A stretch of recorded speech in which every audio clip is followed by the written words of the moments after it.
Okay, so purihin po ang Panginoon habang inaantay natin ang lahat na makaupo sa ating pong mga kung saan tayo komportable, no? Pero meron ding siguro komportableng nakatayo. Okay lang din po yon, basta importante komportable po kayo.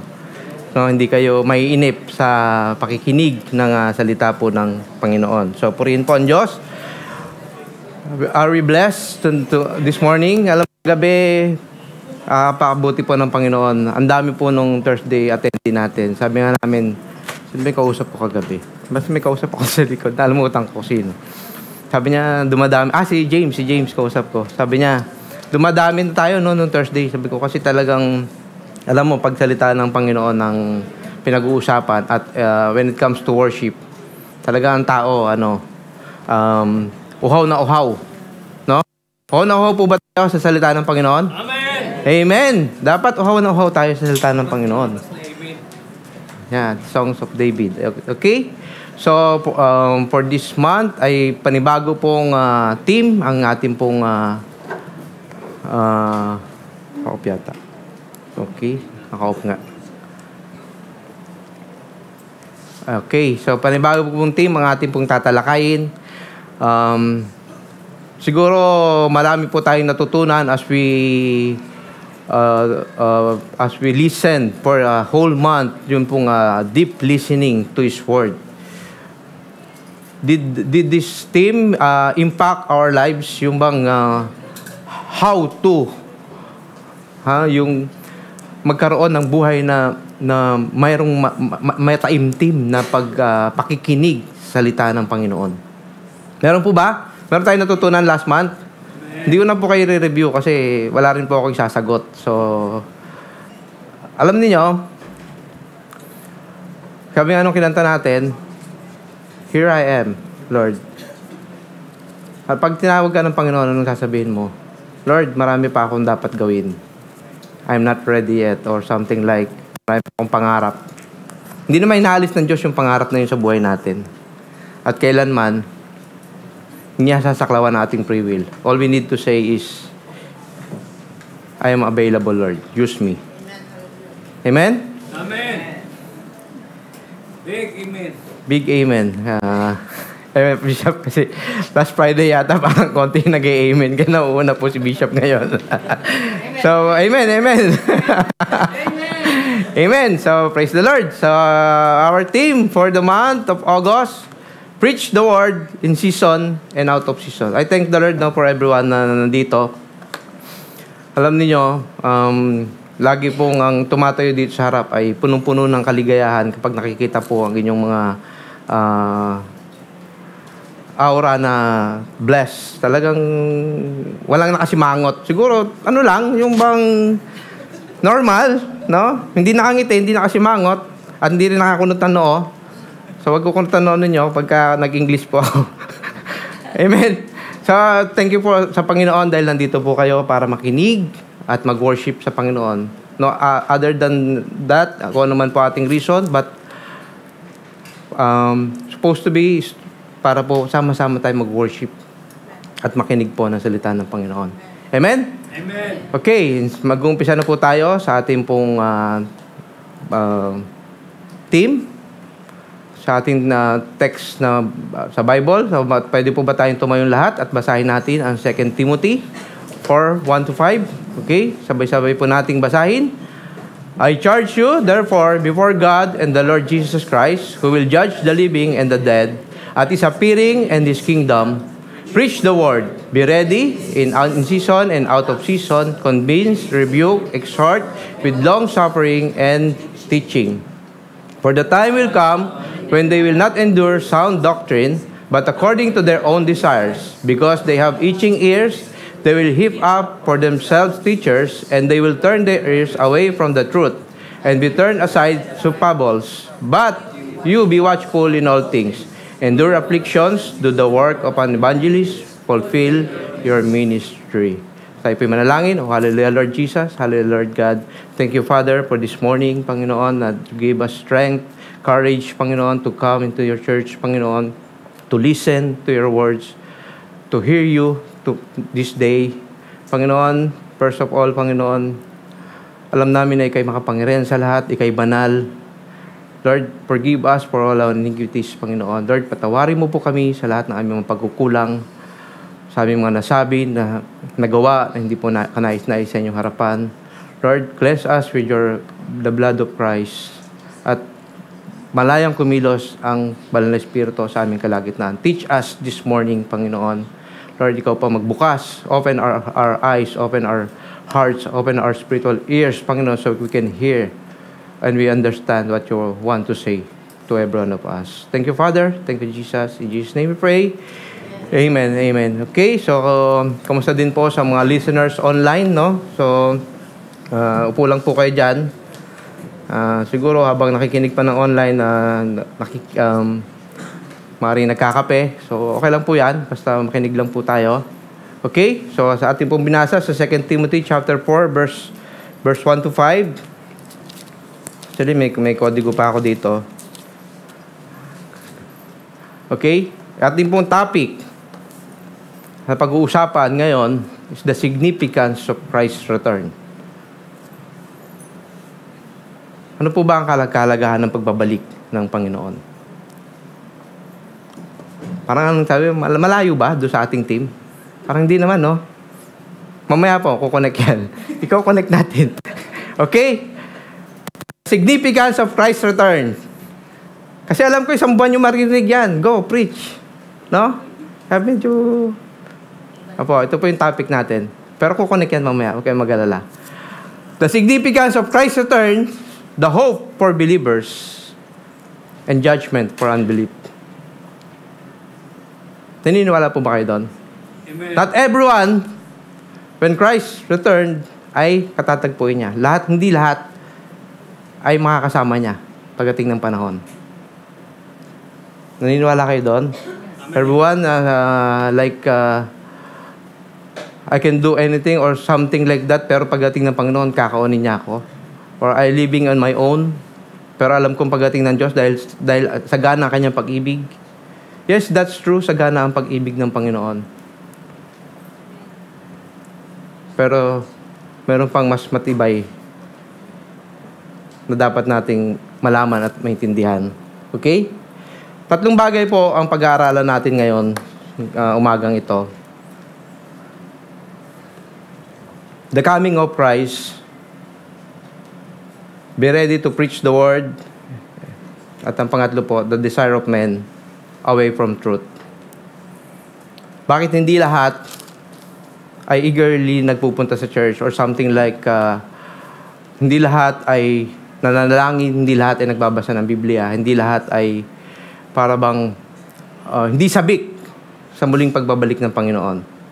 The coming of Christ is like His appearing as a king to judge the living and the dead.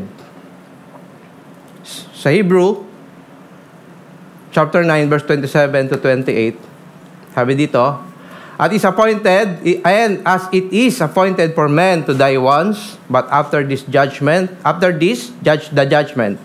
So Christ was offered once to bear the sins of many. To those who eagerly wait for Him, He will appear a second time, apart from sin. Hindi po para bumalik siya ulit at iligtas ang mga nagkasala, kundi po para sa kaligtasan ng lahat nang sa Kanya ay nananampalataya. For salvation. Amen? Amen. This is appointed for men to die once. At pagkatapos po nun ay ang pagtatalaga ng Diyos kung saan ka patungo. We will live up to 60 or 70 years pagka ikay maalaga sa iyong katawan. Abot ka ng 80 or 90 years old. Alam natin, limited time lang po ang buhay natin dito sa mundo. Okay?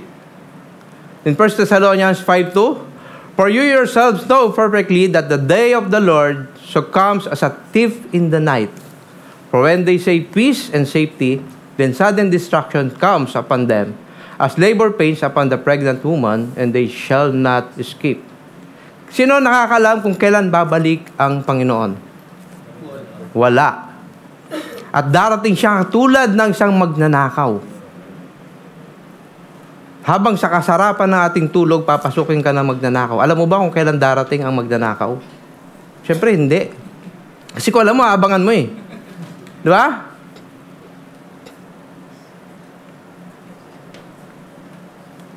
No one will understand or maintindihan yung sinasabi ng Panginoon na He will come as a thief on the night.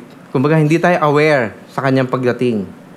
The coming of Christ in the Bible refers to His second coming, a future event where Jesus will return to earth in glory and power, not as a lamb to slain, but as a judge to separate the righteous and the wicked. Hindi na po para mamatay uli para sa ating mga kasalanan. Hindi na. Tapos na po. Ang time ng grace ay matatapos po sa pagbabalik ng Panginoon. Kaya habang may panahon na nandito pa ang biyaya at ang awa ng Panginoon, habang nasa atin pa, huwag nating sayangin na mabuti naman ng Diyos pwede ko pa rin gawin to. Hihingi lang ako ng tawad. Patatawarin niya ako. Of course, patatawarin ka niya. No? But the motive of your heart, titingnan po ng Panginoon yan. Ano ang nasa puso mo? Bakit mo ginagawa ang mga bagay na to? For us, na mga believers, it is a redemption. Sino ang gusto ng redemption? Of course, lahat tayo. Amen? And a fulfillment of His promise. Na siya'y babalik. Sabi sa John 14:1, Let not your heart be troubled. Sa bahay ng aking ama ay maraming silid. In my Father's house, there's so many mansions. Kung hindi ito totoo, sasabihin ko ba sa inyong pupunta ako roon upang ipaghanda ko kayo ng inyong matitirhan? At kapag naipaghanda ko na kayo ng matitirhan, ako'y babalik. He will come back and isasama ko kayo upang kayo makapiling ko kung saan man ako naroroon. Sino ang ayaw nito? Sino ay makasama ang Diyos? Kapiling siya, saan man siya naroroon. Itaas ang kamay. Siyempre, wala magtataas ang kamay. Yung gusto magkasama. Yung gusto makasama ang Diyos. Of course, tayo lahat, no? Tataas natin ang kamay natin. But remember, there's a prerequisite, no? Meron pong kailangan gawin. But for those who didn't believe, it is a final judgment pagdating po ng Panginoon. That is why we need to understand His words. We need to deep listening to His words. Our team last month, kailangan nating araling mabuti ang sinasabi po ng Panginoon. Lord, ano ang ibig mong sabihin? Hindi yung pag narinig mo, okay na ako pag nag-church ako, basta mag-church lang ako, yung Friday. Okay na ako, nakabawas na ako ng kasalanan. No, not like that. We came here to worship para makasama natin ang Panginoon, makausap natin ang Diyos, niig natin siya, tayo maging kaisa ng Panginoon. As faith comes from hearing, and hearing the Word of God. Hindi po tutubo ang faith ng pupunta ka lang sa church, pero hindi ka nakikinig ng salita ng Panginoon. Hindi tutubo yun. Okay? Faith comes from hearing, and hearing the Word of God. Sabi sa Matthew 4:4, in every words that comes from the mouth of God.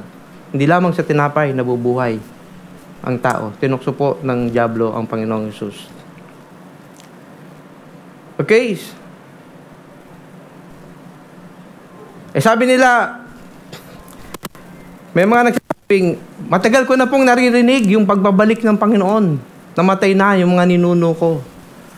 Pero hindi pa rin nagaganap. And even Paul, matagal na pong nangyari ito. Naisulat na niya. Pero hindi naman dumarating. Bakit? Totoo ba ang salita ng Diyos? Imamak tayo ng mga hindi nakakaintindi ng salita ng Panginoon. O even tayo, meron tayong doubt sa puso natin na kailan ba talaga darating ang Diyos? Kailan matatapos ang lahat ng paghihirap na ito? Kailan matatapos ang kapighatian? Kailan matatapos ang kalungkutan? Sino ang walang kalungkutan sa inyo? Siguro yung maraming pera? Hindi, meron pa din. Kasi meron din siyang utang. No? Sino walang kalungkutan? Lahat po tayo meron. Deep inside, maganda lang yung ating aura. Nagme-makeup tayo. Pero aside from that makeup, di ba? Nabasa nga ako sa Facebook, no? Sabi niya, balang araw, mamimiss mo yung aking tawa. Kasi nalulungkot siya. Meron deep inside, meron tayong kalungkutan. Totoo bang babalik ang Panginoon? Amen. Sasabihin ito ng iba na matagal ko na naririnig yan, panahon pa ng ninuno ko. Bakit hindi pa siya bumabalik? Akin ba yun? Alam ko, sinilent ko yung phone ko eh. Okay, hindi po akin. Sorry po. Bakit hindi pa siya bumabalik? Or someone just neglecting the facts about the coming of the Lord? Okay lang, bumalik ka Lord. Relax lang ako dito. I'm just patiently waiting. Akala mo lang nagwe-wait ka. Alam ng Diyos na sasabihin to ng tao. Kaya pinasulat niya kay Apostle Peter sa 2 Peter 3:9, the Lord is not slack concerning His promise, as some count slackness, but is long-suffering towards us, not willing that anyone should perish, but all that should come to repentance. Dahil malaki ang pag-ibig ng Diyos sa bawat isa, sa lahat ng tao at sa buong mundo, dinedelay niya ang kanyang pagdating. Bakit? Dahil ayaw niyang may mapahamak. Ayaw niya na merong malayo sa kanyang kawan. Ikaw, ako, ayaw niyang mawala sa kanyang piling.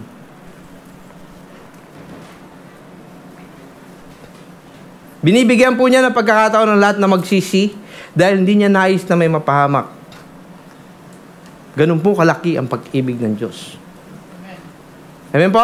Amen. Alam niyo, nung bago-bago pa akong Kristiyano, meron, isa ko po yung tanong, dalawa kaming nasa church, yung isa nag-backslide, or something like, hindi na siya nagpupunta ng church. I don't know what happened. Ako, sa church ako, naglilingkod, papagamit ng Panginoon. Then, the judgment came. Dumating po yung paghahatol ng Diyos. Of course, sasabihin ko na makakasama ko ang Diyos dahil naglilingkod ako sa Panginoon. And for those na hindi naglilingkod sa Diyos or iniwan niya yung kanyang ministry or something like that, ano po ang kanyang kasasapitan? Of course, sasabihin natin na baka hindi siya kasama ng Diyos. But we never know, yung kanya pong, during the time na siya ay malayo sa Panginoon, hindi natin alam kung ano nangyayari sa kanyang personal life. Dumadaan na siya ng mga paghihirap. Dumadaan na siya ng mga kapigatian dahil malayo ang buhay niya sa Panginoon. The Lord's always reminding him na lumapit ka. Pinaparanas siya sa mga troubles, pero hindi pa rin siya lumalapit. Wala siyang courage to come to church or to talk to his pastor. Siguro dahil nahiya siya. But we'll never know what's happening inside his heart, kung ano nangyayari sa kanya. But time pass, dumating po yung habang tayo po ay lumalalim sa pagkaunawa ng salita ng Diyos. The grace of the Lord that's given to you, you are working in the church, you are a minister in the church, and the other guy away from the church is doing his own, but same grace na meron ka, yun din po yung grace na para sa kanya. Nakatulad mo na ayaw ng Diyos na ikay mawala, siya din po ay ayaw ng Diyos na siya'y mapahama. Kaya gumagawa ang paraan ng Diyos na siya'y lumapit sa Kanya. Ngayon, kung sasabihin ko sa inyo na at the end of the day, dalawa kayong naligtas at niligtas ng Panginoon. Maniniwala ba kayo o sasang-ayon kayo? Of course, yes. Bakit po?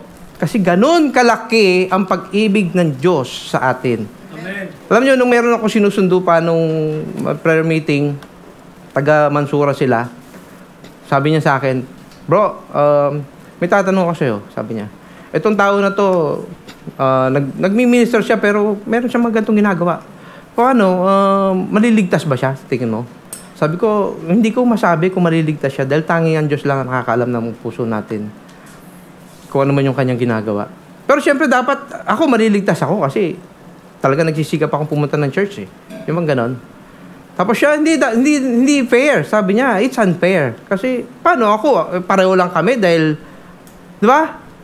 You know, that frame of mind is, naglilingkod ka sa Diyos, pero you have bitterness in your heart na para sa akin lang to. Kasi nga, ako yung naglilingkod eh. Kumbaga, you're proud to say na, Lord, nagpalayas ako ng demonyo sa pangalan mo. Pero if you have bitterness, ano sasabihin sa'yo ng Diyos? Hindi kita kilala. Lumayo ka. Amen? Sapagkat ang grace ng Panginoon ay for everyone. Kaya nga sinasabi dito ng Panginoon, sinasabi dito ni Paul, sabi niya, sa 2 Timothy 4:6-8, "For I am already being poured out as a drink offering, and the time of my departure is at hand. I have fought the good fight, I have finished the race, and I have kept the faith." Maraming ginawa ang Panginoon sa buhay po ni Apostle Paul. Shipwreck, kanina sinabi nga ni Brother Chan sa kanyang devotion. Pinagbabato sila, speaking the truth, sinasabi nilang totoo. Sinasabi niya ang word para maligtas ang mga hintil, pero sa kabila nun, gusto pa siyang patayin. Pero hindi sinasabi ni Paul dito na, "Lord, karapat-dapat lang natanggapin mo ako sa langit." Sinabi niya dito, "I have fought the good fight. I have finished the race and have kept the faith." And then, sa verse 8, "Finally, there is laid upon for me the crown of righteousness, which the Lord, the righteous judge, will give me on that day, and not to me only, but also to all who have loved his appearing." For those whose love his appearing, yung nag-aantay, nagmamahal na at nag-aantay na, "Lord, nag-aantay akong darating ka. Nasasabik ako sa iyong pagdating." Sino po yung nananabik sa pagbabalik ng Panginoon? Of course, dapat lahat tayo mananabik ka. Sapagkat dito sa buhay na to, maraming sakit, karamdaman, kumain ka lang ng bawal, hindi ka na makalakad. Di ba? Yes. Amen. Ay, may kaibigan ako tumawag sa akin, sabi niya, "Brad, kumain kami sa lifestyle restaurant ba yun?" Sabi niya, buffet. Sabi niya, buffet. Sarap ng pagkain. Siyempre, buffet eh. Ang isip mo, kumain ka ng kumain eh. Hanggat may paglalagan, pupunuin mo. Pero reminder lang po, hindi lang lobo ang pumuputok. No? Baka pati tiyan natin pumutok. No? Kinain niya na kinain. Sabi niya, after a few hours, yun na, sumakit na daw yung tuhod niya. Tama sabi ni Bishop eh, enjoy now, pay later. No? Gusto niyo ba tumagal sa buhay na ganon? Hindi. Sapagkat sa piling ng Diyos, walang sakit, karamdaman, kalungkutan. Amen? Amen. May sulat ka ba dito? Okay, sa Philippians 1:20-21, "According to my earnest expectation and hope that in nothing I shall be ashamed, but with all boldness as always. So now also Christ be magnified in my body." Sa aking katawan, whether by life or death. Because for me, to live is Christ, and to die is gain.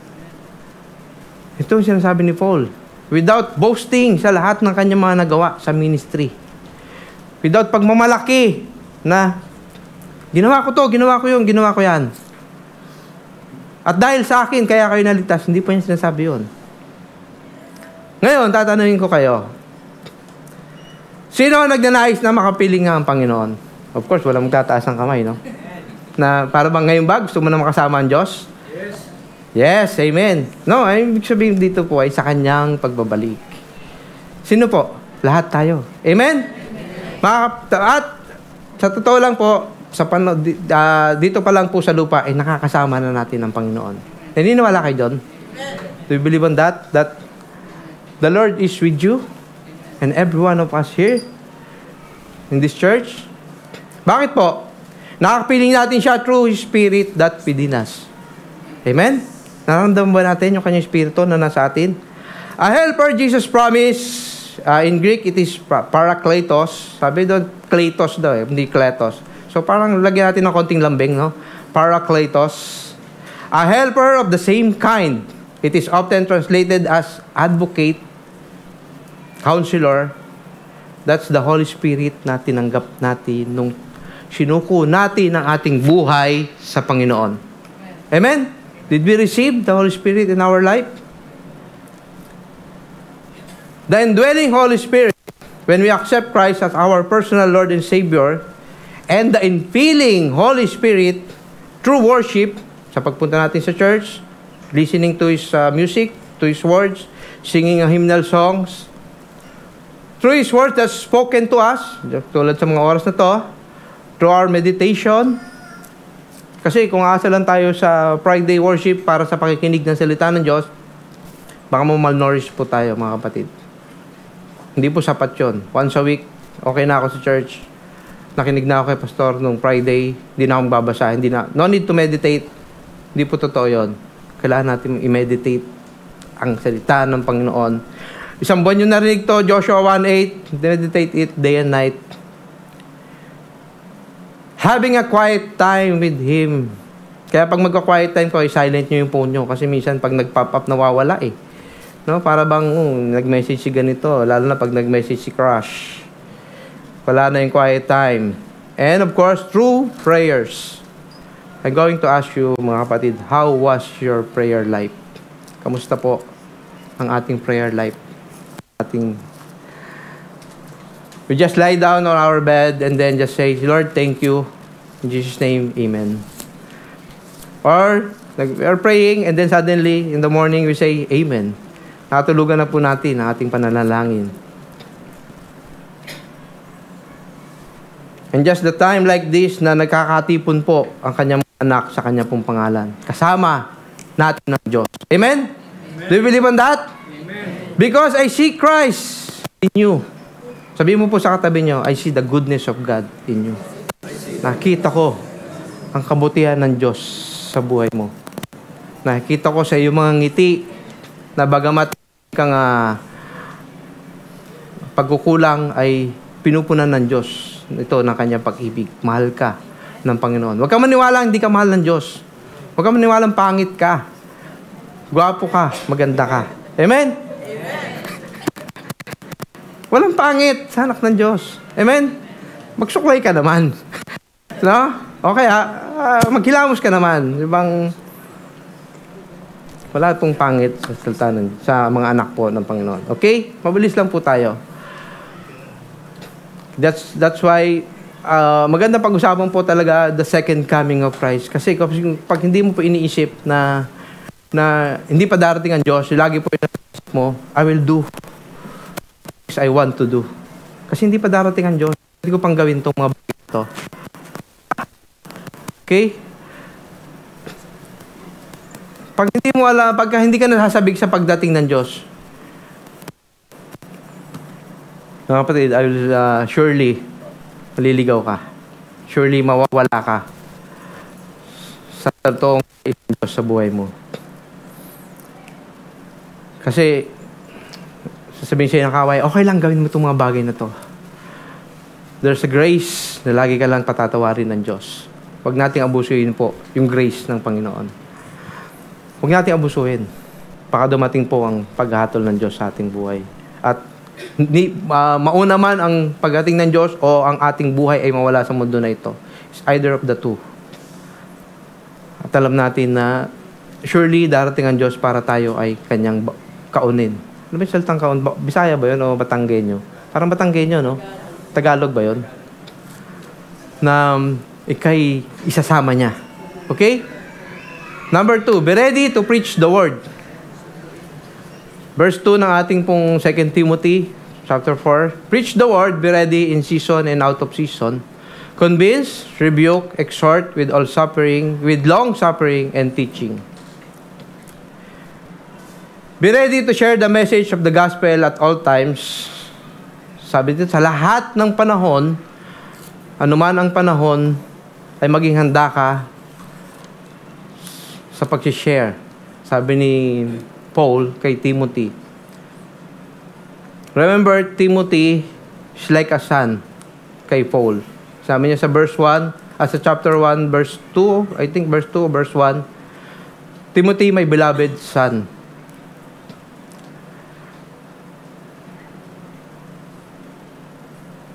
Ganun kamahal ni Paul si Timothy. Kaya beforehand, sa mga unang verses, sa mga unang sulat ni Paul kay Timothy, sinabi niya kay Timothy sa kanyang kabataan,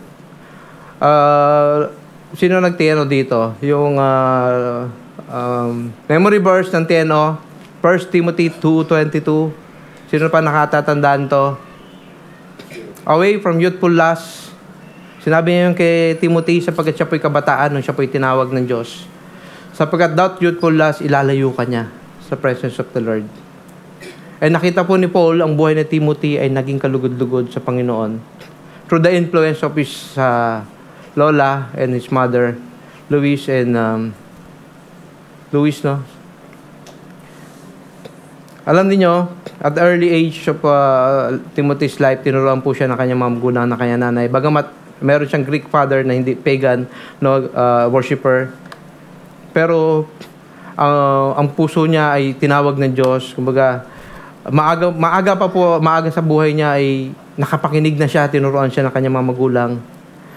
Kaya pinrepare din po ni Paul si Timothy na maging matatag ka, maging matibay ka sa lahat ng pagsubok.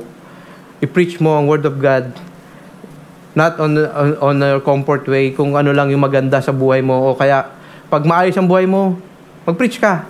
O kaya, sabi dito, in season and out of season. Even rainy days, even the storms in life, preach the Word. Amen? Whether the situation is convenient or not, the importance of being prepared. Himukin mo at pagsabihan ng mga tao, palakasin mo ang kanilang loob sa pamamagitan ng matyagang pagtuturo. Sabi dito, matyagang pagtuturo. Pag matigas ang ulo, huwag mong batukan. Hindi yung, suko na ako sa'yo kasi tigas ng ulo mo, ayaw mo makinig. Ano pa ang dapat kong gawin? Pwede lang kita ilagay sa pressure cooker, palalambutin kita. Amen? Pwede. Pag nilagay mo sa pressure cooker, patay yun. Baka hindi kasya.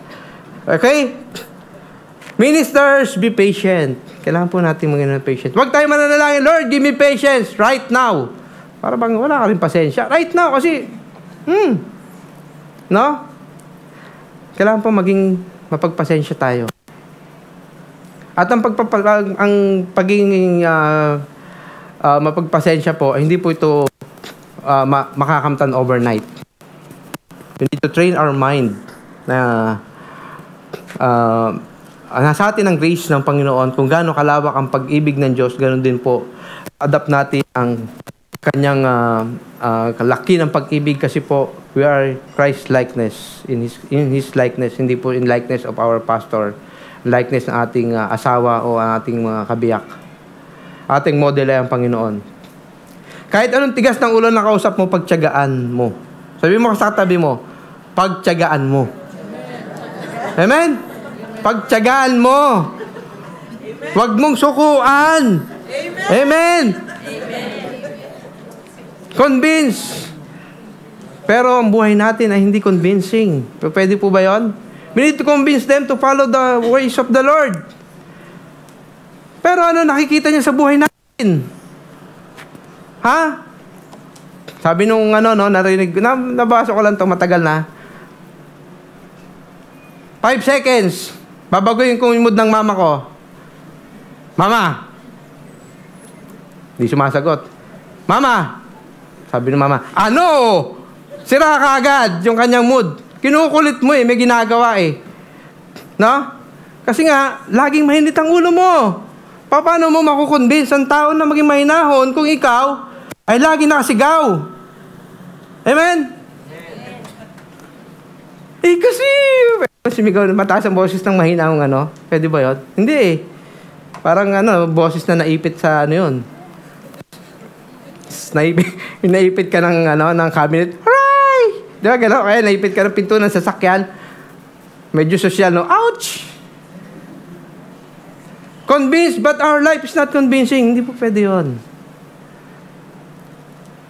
That's the reason we need a good testimony of the goodness of God. Amen? It will start from us. Hindi po pwede sabihin ninyong gawin ninyo yung sinasabi ko, pero ako, ang buhay ko, hindi ko ginagawa yung mga bagay na yun. Hindi pwedeng mangyari yun, mga kapatid. Rebuke, a sign of discipline and instructions. Pagka meron kayo na rin sa ating mga leaders o sa inyong cell group leaders, accept it as a correction dahil mahal ka po ng iyong leader. Mas nanaisin ko pa po ang siyang topic na isang kaibigan kaysa halik ng isang kaaway. Halik ang nagkanulo sa Panginoong Kristo. Huwag niyo pong nanaisin ang halik ni Judas. Pagkakanulukan ito. No? Forget it. Alam mo, sabi nga ni Pastor kagabi, isang topic lang, kami mga lalaki. Okay na kami. Just reminded na, kaya mo yan. Pray. Pray ka lang. Continue. Ano man yung pinagdadaanan mo. Isang topic lang. And just, siguro mas maganda, cup of coffee or karak, no? Pag-usapan natin sa tea time yan. Kasi mura lang doon. Tea time tayo. Huwag tayo mag-Starbucks, mahal. Okay? Rebuke a sign of discipline and instructions with love and concern. Kailangan po, hindi lang tayo nagko-correct. Kasi nga, feeling mo na, I know the truth, alam ko mabuti para sa'yo. No. Kasi mahal natin ang ating kapatid. Alam natin na siya mapapamak. And with concern tayo sa kanya. Makita, in the first hand, bago pa tayo mag-rebuke, ay nakita niya na nagmamalasakit ka sa kanya. Amen?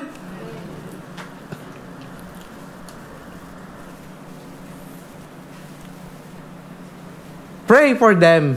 Kailangan natin sila ipanalangin. Kasi hindi natin kaya mag-rebuke without the love of the Lord. Kapag tayo nainis na, ayaw mo makinig, dapat lang sa'yo yan. Minsan, sasabihin mo pa, buti nga sa'yo. No? Is that right? No. That's wrong.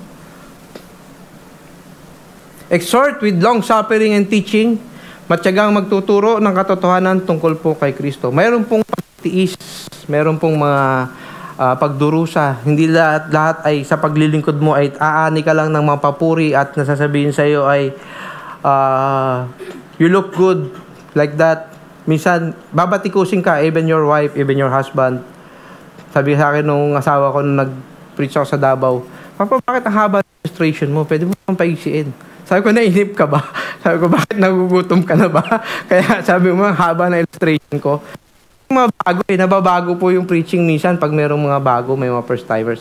Mostly, may mga first timers that time, may mga, kasi sabik po sila sa pastor dahil wala po silang pastor doon.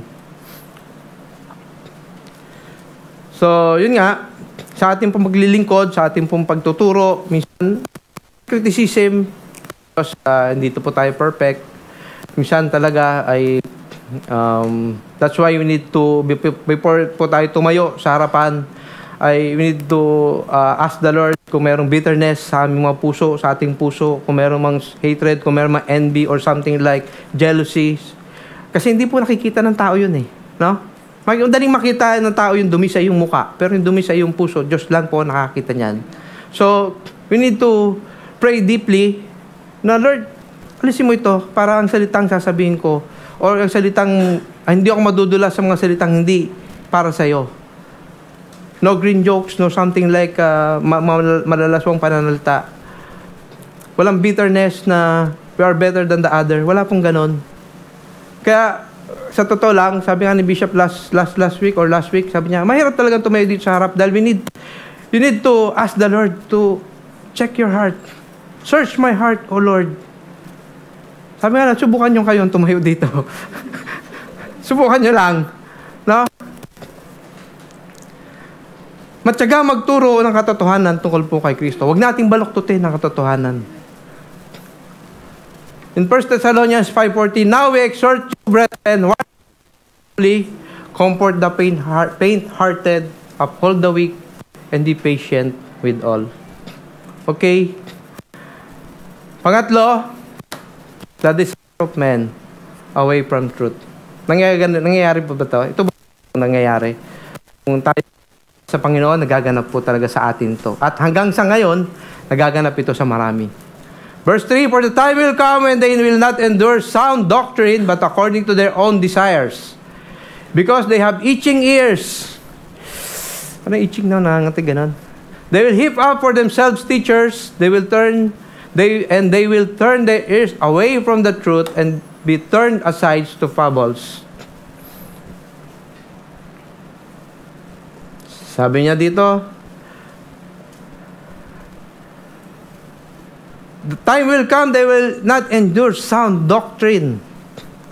They will going to find a preacher that fulfill their own desire. Makikinig sila sa mga bagay sa mga salitang gusto lamang nilang pakinggan, na magbubus ng kanilang moral. Maraming mga preachers na sasabihin sa'yo, just be good. Being good is enough in the presence of the Lord. Is it true? Being good is enough in the presence of the Lord? Hindi po. They will going to hear what they want to hear.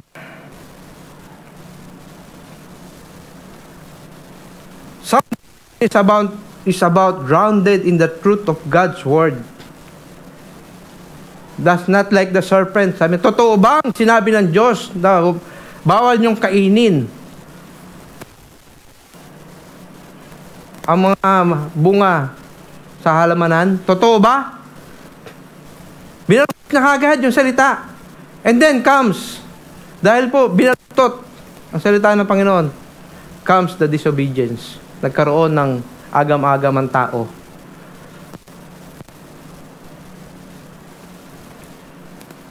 Sound doctrine is about the truth of God's word, which leads to a healthy, vibrant, and fulfilling Christian life.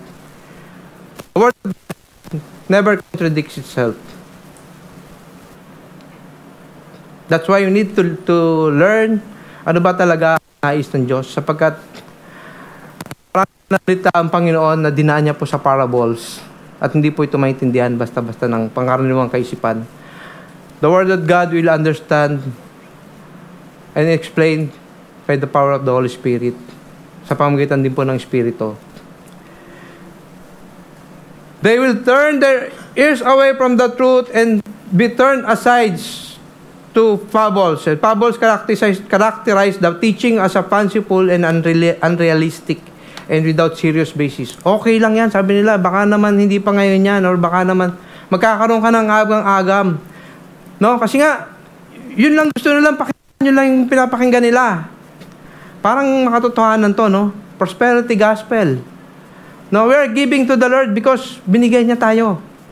Without wanting na bibigyan na tayo ng kapalit or something like binibigay natin to dahil alam natin natutubo to na sinasabi mong when you give, you receive, of course. That's true. But the motive of the heart, kung yung motive mo na bibigay ko to para pagpalain ako ng Diyos, that's a wrong motive. The motive is I will give this because there's someone is needy. And it's the word of the Lord na kailangan ko itong gawin to. Meron nga nag-tithes na more than 10%. Ano nangyari yung may-ari ng boat sa US? Na-bankrupt pa siya. Sabi niya, Lord, nagbibigay ako sa iyo, bakit ako na-bankrupt? Trials came. Sa kabila ng pagbibigay mo, nawalan ka. Sinusubok ng Diyos ang puso mo. Kung ang layunin mo ba sa pagbibigay ay para pagpalain ka lamang. Of course, pagpapalain ka, that's true. Totoo po yun. Salita ng Panginoon yun. Walang duda yun. But ang ating motive ay ibibigay ko ito kasi ito ang nais ng Diyos. There's someone is needy. No? Hindi sa akin to. Sinabi ng Diyos, kailangan ko ito ibigay sa Kanya. Prosperity gospel is I will give and then I will receive more than what I give. Come to the church and you will be saved. Yan po yung mga preachers na gusto magparami ng church, ng mga members. Pumunta ka sa amin, sumabi ka sa amin, maliligtas ka. Pero hindi na hinahayaan ng kanilang mga tagapakinig at bubukas ng Biblia. Hindi. Beforehand, Paul instructs Timothy that he will face that kind of people in his ministry. Sinabi na po ni Paul yun kay Timothy na marami kang dadanasin, marami kang makakasalamuha na tao na sisirain niya yung reputasyon, sisirain niya he will quench the fire in your hearts in serving the Lord na tama ba yung ginagawa ko? Kaya sinasabi ni Paul sa kanya, huwag kayong panghinaan ng loob dahil ako'y nakakulong. Nakakulong siya na kapag ako ay maglilingkod sa Diyos, makukulong din ako. Yun sinasabi ni Paul, huwag kayong panghinaan ng loob. May layunin ng Diyos, bakit ako nakakulong? Sabi ni Paul kay Timothy. That's why he told Timothy, endure afflictions, do the work of an evangelist, fulfill your ministry. Who do we want to fulfill their ministry? Sino po? Taas natin ang kamay kung gusto natin fulfill ng Diyos ang ministry niya sa atin. Ayaw nyo? Amen! Kasi ito po yung buhay natin eh. To fulfill the calling of the Lord for each and every one of us.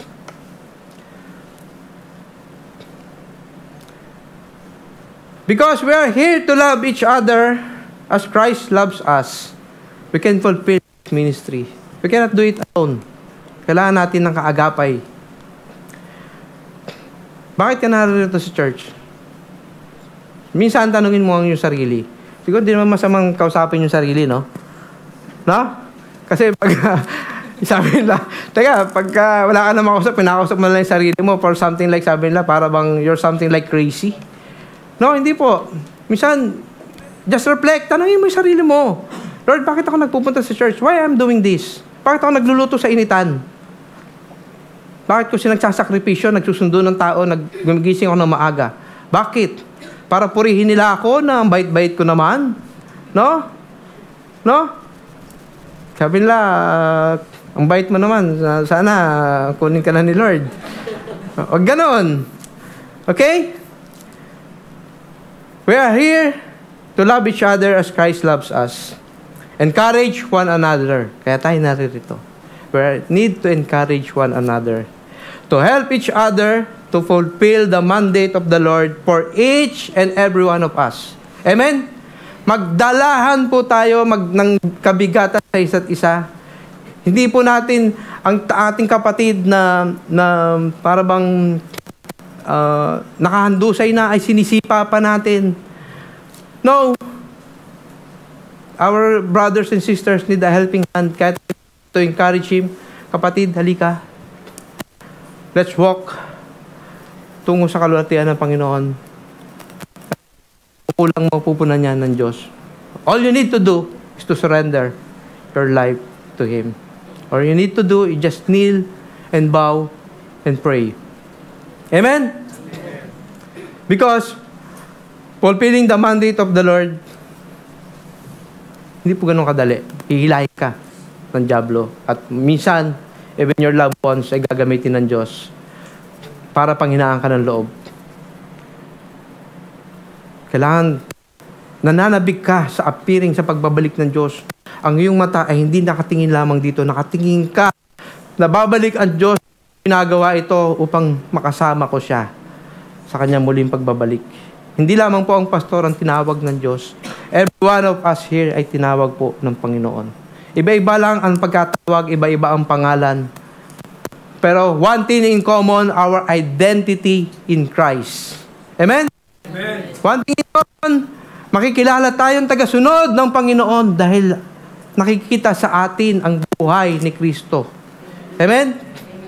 Actually, tapos na tayo. Mamaya na yan. Okay, babalik tayo sa ating meron pa akong 2 minutes. No, from 3 to 1 naman tayo ngayon. Pero hindi ko po uulitin yung lahat ng sinabi ko. Mahaba po yun. Okay. Ito po yung nangyayari. This is the truth. The desire of man is to turn away from the truth. That's why we need to preach the word and warn them about na kung ano yung kasasakipitin ng tao kung hindi sila makikinig. For the unbelief, for those who don't have faith in Christ, ano pong mangyayari sa kanila? That's why eagerly, patiently, we need to preach the word. We need to share the gospel. Amen? Kasi mapapahamak sila. And warn them about the coming of Christ that bring hope for the believers and judgment for those who turn their back to the gospel of salvation through Christ our Lord and Savior. Sabi kayo nyo, kukonek yun eh. Di ba? Kumonek naman, di ba? The coming of Christ that brings hope for the believers. Ito po yung ating pag-asa. Ang pagbabalik po ng ating Amen? Hindi po ang ating pag-asa ay sa ating mga trabaho. Bukas makalawa, masisisante ka. Huwag naman. No, I mean, hindi natin alam. You'll never know. Air India, no? Papunta na sila sa Land Promise, Europe. Buong pamilya sila. Selfie pa sila sa aeroplano. Hindi nila alam. They'll never know. Ito na pala yung huling picture namin. No? Hindi crash. Hindi natin alam ang buhay. Bukas makalawa, nagdadrive ka.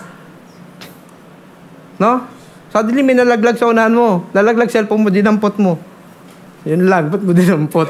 Hindi ka nakikita sa salamin. Labangga ka. Kaya huwag nyo dadamputin. Hindi, I mean, paano? Hindi mo alam kung ano mangyayari.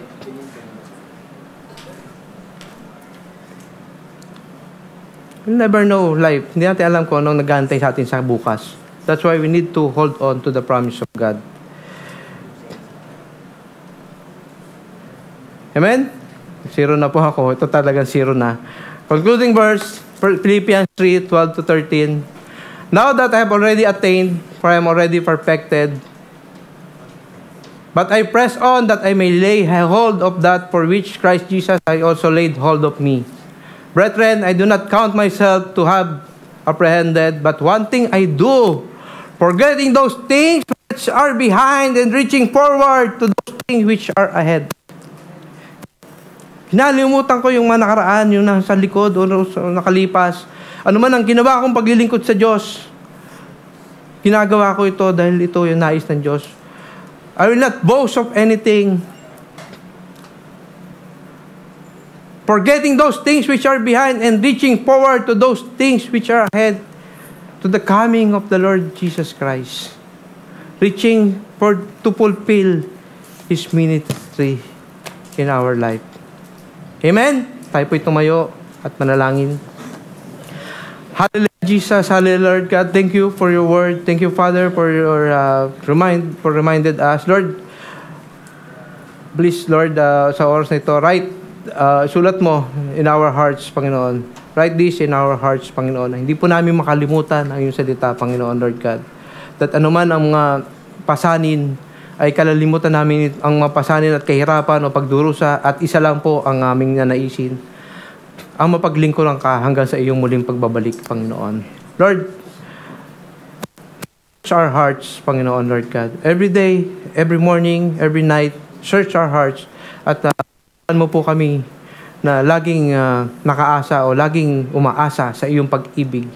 Laging nakasandal sa iyong awa at biyaya, Panginoon. Just like what King David says, na ang aking puso ay tulad, ang aking hahanap ng tubig tulad ng usa na uuhaw sa iyong salita, Panginoon Lord God, na laging handang makinig sa iyo, Panginoon. Thank you, Father, for your mercy, for your grace, for the people na sa iyong harapan, Panginoon Lord God, sa iyong mga anak, Panginoon Lord God, na patuloy mo pong ginagamit sa iyong ministry, Panginoon Lord God. Continue, Panginoon Lord God, palakasin mo ang loob ng bawat sa amin, Panginoon, sapagkat hindi po matatapos dito, Panginoon Lord God, at hindi po mababaliwala ang lahat na aming ginagawa. Ito'y para sa inyo, Panginoon. Thank you, Father. Patuloy po kami bulkulurin ng iisang pag-ibig at samahan kami, Panginoon Lord God, sa aming buhay, Panginoon. Sa pangalan ni Jesus, ito pamidalangin. Amen. Amen.